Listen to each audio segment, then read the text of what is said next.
Hi friends. தாமரையில தண்ணி போலன்னு சொல்லுவாங்க பார்த்தீங்களா, ஒரு ஓமை சொல்லுவாங்க பார்த்தீங்களா. அது என்ன தான் நடந்தாலும் அவர் என்னமோ வேறு கிரகத்துலேருந்து வேறு என்னமோ அவருக்கு சம்மந்தம் இல்லாத இடத்துல நடக்கிற மாதிரியும் சம்மந்தமே இல்லாமல் இருப்பா. சும்மா அப்படி பேசாமல் இருப்பார். எந்த ஃபீலிங்ஸும் இருக்காது அவருக்கு. அவருக்கு தாமரை இலை தண்ணி போல் இருக்கார் அப்படின்னு சொல்லுவாங்க பார்த்தீங்களா. நம்ம அதை அந்த ஓமை எப்படி சொல்லுவாங்க, ஒரு பொருளோட இயல்பை கூறி தெரியாத ஒரு பொருளின் இயல்பை விளக்குவது ஓமையினின்னு படிச்சிருப்போம்.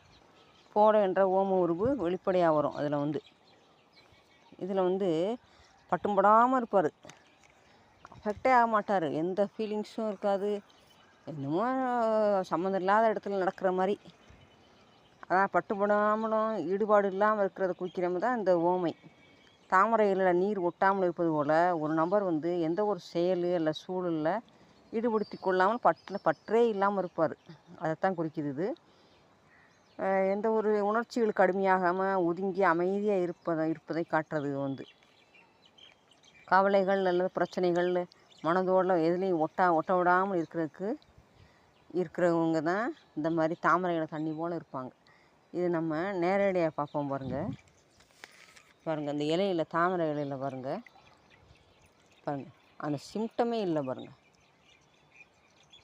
அப்படியே உருண்டு உருண்டு ஓடிடுது.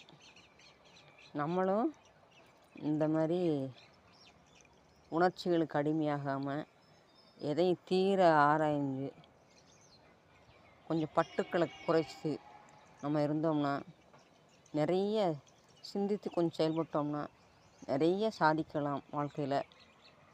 காலையில் எந்திரிக்கிறப்ப பகவானுக்கு ஒரு நன்றி சொல்லுங்கள். நம்ம இன்றைக்கி எந்திரிச்சோம்னா, இன்றைக்கி விடிய காலையில் எந்திரிச்சோம்னா அது பகவானுக்கு நன்றி சொல்லணும். அப்புறம் பகவானை வேண்டிக்கணும். இன்றைக்கி செய்யக்கூடிய என்னோடய முயற்சிகள் எல்லாத்துலேயும் எனக்கு வெற்றியை கொடுங்க பகவானே. முயற்சிகள் அனைத்திற்கும் எனக்கு உறுதுணையாக இருக்கணும்னு சொல்லி அதில் கிடைக்கிற வெற்றி தோல்வி அது பகவான் நிர்ணயிப்பார். பகவான் அவருக்கு தெரியும். அன்றைக்கி நம்ம செய்கிற செயல் முயற்சி மட்டும்தான் நம்முடையதாக இருக்கணும். பலன் அது பகவான் நம்மளுக்கு கொடுப்பார். எப்போ கொடுக்கணும் அவருக்கு தெரியும். நம்ம முயற்சி செய்வோம். அவருக்கு தினம் நன்றி சொல்லுவோம். இரவு தூங்குறதுக்கு முன்னாடி அவருக்கு அன்னைக்கு செயல்களுக்கு நமக்கு எல்லாத்துக்கும் செஞ்ச உறுதுணையாக இருந்தது பகவானுக்கு நன்றி சொல்லிக்குவோம்.